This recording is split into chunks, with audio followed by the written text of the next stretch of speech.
2000, se eu não me engano, eu parei o carro aqui, eu estava alugando um carro, e um amigo meu falou assim, olha, vai em tal lugar que você vai ver onde ficava o Magdala. E foi uma decepção. Eu sempre contei isso no meu livro Maria Madalena, Verdadeira História. Eu parei o carro ali, e aqui era só um terreno baldio, tinha dono, mas assim, com os lixos, um monte de resto de construção, não tinha nada, não tinha nada. Pouco tempo depois, a Igreja Católica comprou essa área aqui para fazer um hotel, que é o hotel que vocês estão vendo. E quando eles começaram a fazer o hotel aqui, bateram a enxada para poder fazer as fundações, eles encontraram restos dessa parede. E existe algo em vários países, mas principalmente aqui em Israel, chama-se arqueologia de resgate. O que é arqueologia de resgate? Vamos supor que o Nadav vai fazer uma casa lá no terreno dele. Quando ele coloca, ele encontra alicerces muito grandes de alguma coisa, pode ser uma fortaleza romana, uma fortaleza judaica, alguma coisa assim. Ele tem por obrigação legal chamar o departamento de antiguidades. Eles trazem arqueólogos que param a obra e ficam verificando o que está aí. E aí você pode fazer o laudo que dá os seguintes resultados. Letra A. Ele encontrou apenas uma casa, pode construir, já tem autorização, pode meter concreto por cima e construir. Letra B. Ele encontrou algo interessante, mas não interessante o bastante para suspender a construção dele. Então, ele vai apenas interromper a obra por 20 dias, um mês. Durante esse 20 dias, um mês, tem arqueologia de resgate. Os arqueólogos têm aquele período para fotografar tudo, tirar o que eles puderem e depois vai colocar concreto em cima. Como aconteceu em Paulo Piotre, com aquela série de...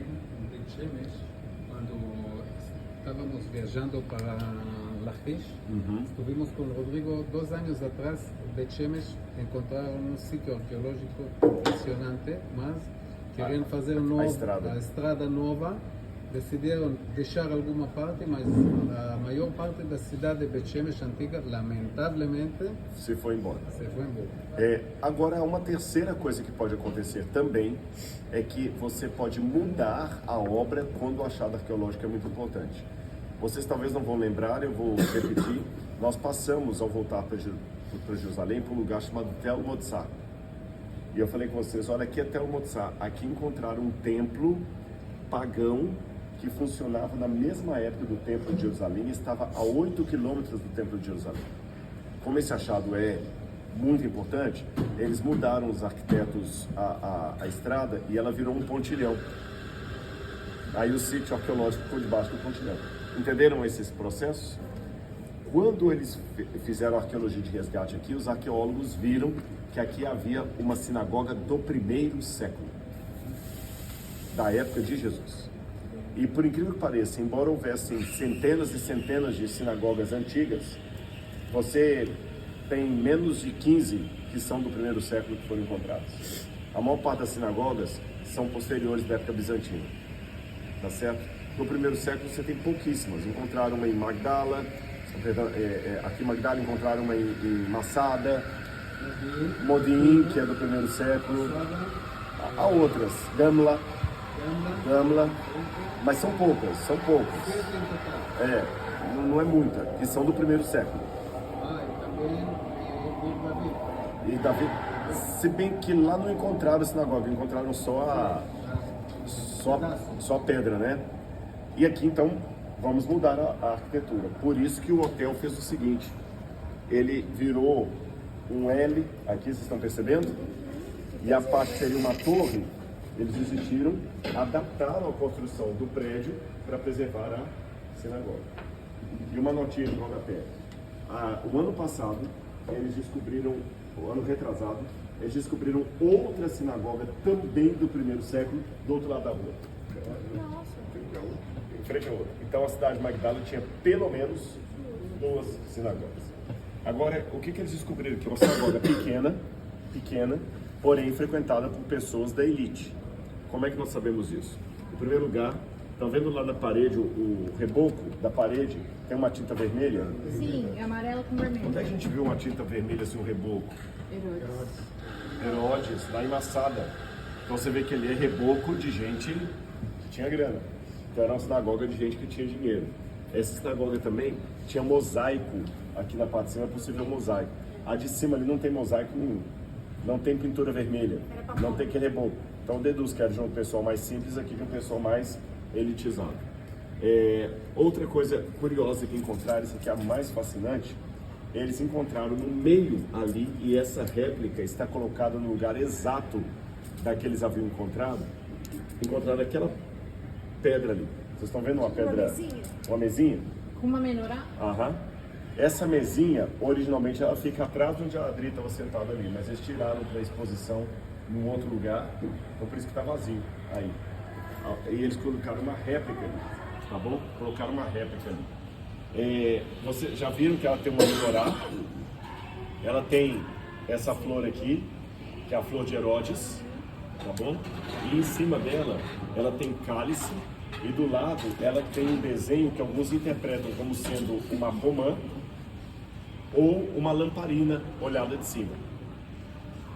E o tipo das colunas que estão esculpidas nela são parecidas com as colunas do templo de Herodes. Então quem esculpiu esta pedra, esculpiu inspirado na arquitetura herodiana e no templo de Herodes. Logo, essa pedra foi esculpida antes do ano 70, antes do templo ter sido destruído. Tá bem? Essa sinagoga, então, estava em pleno funcionamento na época que o templo existia em Jerusalém. E os detalhes arquitetônicos. Então, o Evangelho fala que Jesus pregava na Galileia, nas mais diferentes sinagogas. Eu vou ler para vocês aqui algumas passagens para vocês.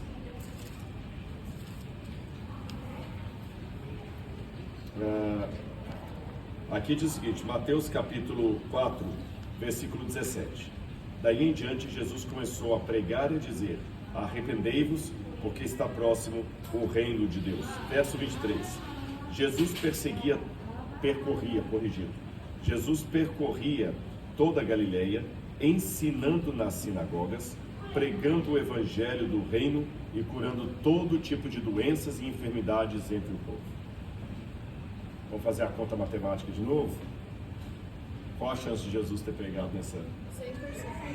Quase 5%. Vou botar o 99%. Eu acho que na outra é mais provável, porque ele era Mas brother você dos falou, pobres. não, boa. Mas ele A ia gente lá tem às vezes uma ideia de achar que Jesus só andava com pobre. Essa é uma distorção do evangelho. Existem dois extremos.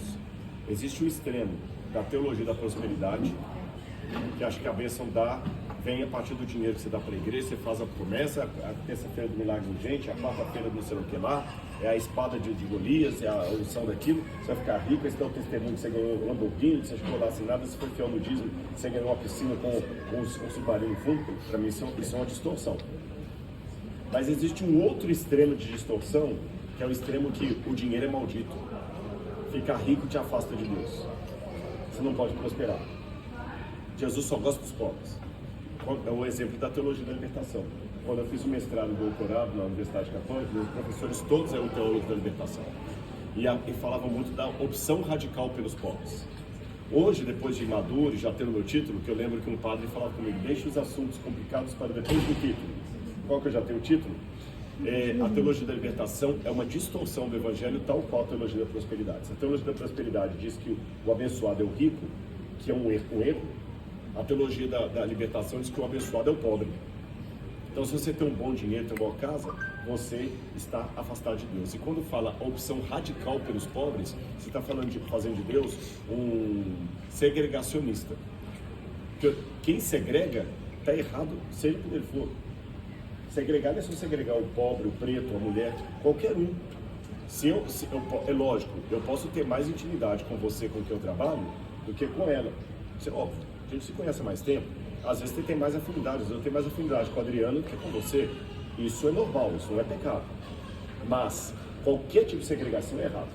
Então, se Deus tem uma opção radical pelos pobres, Deus prefere o pobre, mas o rico também não é filho de Deus. E a Bíblia tem um monte de situações em que Jesus estava com o rico. Ele foi comer na casa de Nicodemos, ele foi comer na casa de fariseus. Jesus tinha uma roupa tão cara, tão importante, que diz que era uma túnica única, sem nenhuma costura, que até os soldados romanos disputaram a roupa de Jesus. Jesus aceitou ser ungido por Maria Madalena, que viveu aqui, com um nardo caríssimo, que era quase um ano de trabalho. Então Jesus também gostava de coisa boa. Vocês entendem? Então, para comentar a sua pergunta, por que ele só pode ter pregado lá e não aqui também? A chance de ter pregado dos pobres e dos ricos é a mesma. Agora, o que vocês acham que seria aquela pedra? Para apoiar a Torá? O púlpito. Mas seria mais alto, ou não? Ela seria mais alta e ela é nesse formato. Então deveria ter alguma plataforma maior e ela ficava em cima assim como um púlpito. Então vocês podem estar olhando para uma réplica de um púlpito no qual Jesus pregou. Mas só isso que é a réplica, o resto não é réplica. Não, o resto é todo original. E por que ela estava aqui nessa pedra? Porque aqui é o lugar onde ela foi encontrada, aí ela Essa fica pedra. exposta aqui. Essa pedra foi tirada de Magdala e põe aqui para ser a base onde eles colocaram o original. Aí a original tá aqui por um... Não tiraram para exposição temporária. Ah, Não, aquele é réplica. É réplica também. As duas de fora são réplicas. A original ficava aqui. Tiraram para exposição temporária. Tá bem? O trecho que você leu é Mateus 4. Mateus capítulo 4, versículo 23. Agora, continuando. Atrás da sinagoga aqui, tá vendo aquelas pedras ali? Nós vamos passar depois rapidinho no sol, só vendo. Atrás daquelas pedras ali, ficava o centro comercial da cidade.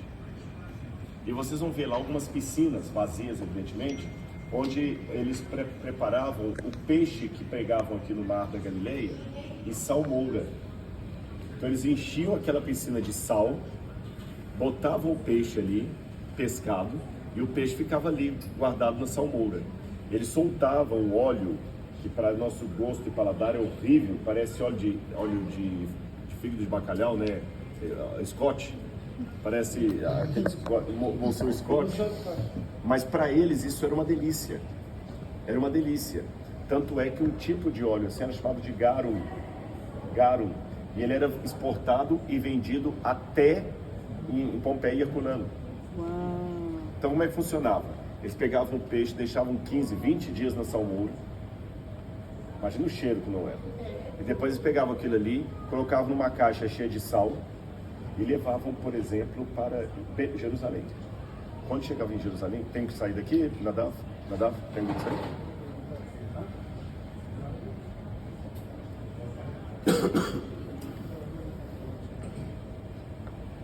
Pode continuar? Tá bom. Então eles levavam esse peixe para Jerusalém, tá certo?